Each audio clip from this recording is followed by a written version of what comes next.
ಇವತ್ತಿನ ನನ್ನ ಸಿಚುವೇಶನ್ನ ಕಸ್ಟಮರ್ಸ್ಗೆ ಹೇಗಪ್ಪ ಎಕ್ಸ್ಪ್ಲೈನ್ ಮಾಡೋದು ಅಂತ ಅಂದ್ಕೊಳ್ತಿದ್ದೆ. ಆ ಥರ ಒಂದು ಬ್ಯಾಡ್ ಎಕ್ಸ್ಪೀರಿಯನ್ಸ್ ಆಯಿತು. ನಮಸ್ಕಾರ ಎಲ್ರಿಗೂ.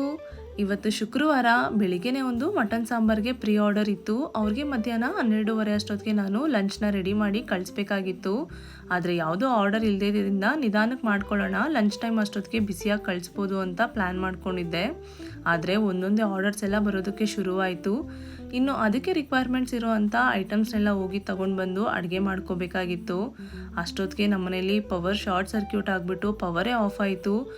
11:30 ಆಗಿದೆ ಟೈಮ್ ಆಲ್ಮೋಸ್ಟು. ಇನ್ನು ನಾನು ಒಂದು ಅಡುಗೆನೂ ಮಾಡೋದಕ್ಕೆ ರೆಡಿ ಮಾಡ್ಕೊಂಡಿಲ್ಲ. 6ರಿಂದ 7 ಆರ್ಡರ್ಸ್ನ ಒಪ್ಕೊಂಡ್ಬಿಟ್ಟಿದ್ದೀನಿ ಲಂಚ್ ಟೈಮ್ ಅಷ್ಟೊತ್ತಿಗೆ. ಹೀಗೇಗಪ್ಪ ನನ್ನ ಪರಿಸ್ಥಿತಿ ಅಂತ ಅಳು ಬರೋ ಹಾಗಾಗಿತ್ತು ನನಗೆ. ಆ ಥರ ಪ್ಯಾನಿಕ್ ಆಗಿದೆ. ಅಷ್ಟೊತ್ತಿಗೆ ನನ್ನ ಹಸ್ಬೆಂಡ್ ನನ್ನ ಸಿಚುವೇಶನ್ ನೋಡೋಕ್ಕಾಗ್ದಿರೆ ಹೇಗೋ ಹೋಗಿ ಸರಿ ಮಾಡಿ ಮತ್ತೆ ಪವರ್ ಆನ್ ಮಾಡೋ ಥರ ಆಯಿತು. ಸೊ ಇನ್ನು ಇವತ್ತು ಆರ್ಡರ್ ಮಾಡ್ಕೊಂಡಿದ್ದ ಕಸ್ಟಮರ್ಸು ಯಾರು ಕೂಡ ನನ್ನ ಕ್ವೆಶ್ಚನ್ ಮಾಡಲಿಲ್ಲ ಯಾಕೆ ಸ್ವಲ್ಪ ಲೇಟ್ ಆಯಿತು ಅಂತ. ಅವ್ರು ತುಂಬ ಸ್ವೀಟ್. ಸೊ ಅವ್ರಿಗೆಲ್ಲ ನಾನು ತುಂಬಾ ಗ್ರೇಟ್ಫುಲ್ ಆಗಿದ್ದೀನಿ. ಇನ್ನು ನಾನು ಪ್ರೀ ಆರ್ಡರ್ಸ್ನ ಕೂಡ ತೊಗೊಳ್ತೀನಿ ಮಟನ್ ಐಟಮ್ಸಿಗೆ, ಮತ್ತು ಮೊಟ್ಟೆ ಕೋಳಿ ಸಾರು ಬೇಕಾಗಿರೋರು ಕೂಡ ಆರ್ಡರ್ ಮಾಡ್ಕೊಳ್ಬೋದು. ಇನ್ನು ನನ್ನ ಡೈಲಿ ಮೆನು ಅಪ್ಡೇಟ್ಸ್ಗೆ ಇನ್ಸ್ಟಾಗ್ರಾಮ್ ಸ್ಟೋರೀಸ್ನ ಫಾಲೋ ಮಾಡಿ ಅಥವಾ ಕಾಲ್ ಆ್ಯಂಡ್ ವಾಟ್ಸಪ್ ಮಾಡಿ ಕೂಡ ನೀವು ಆರ್ಡರ್ಸ್ನ ಪ್ಲೇಸ್ ಮಾಡ್ಕೋಬೋದು.